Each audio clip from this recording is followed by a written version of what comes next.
மாணிக்க மகுடம் சூட்டிக் கொண்டாள், மாணிக்க மகுடம் சூட்டிக் கொண்டாள். மகாராணி மகாராணி மகாராணி மகாராணி. இந்திரன் சபையிலே ஊர்வசியானவள், முன்னொரு பிறவியில் சந்தித்து போனவள்.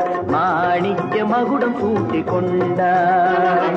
காணிக்கை என்று சொல்லி தந்தான், காணிக்கை என்று சொல்லி தந்தான். மகாராஜன் மகாராஜன் மகாராஜன் மகாராஜன்.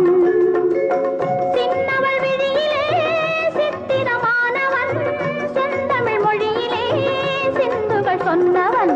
காணிக்கை என்று சொல்லி தந்தான்.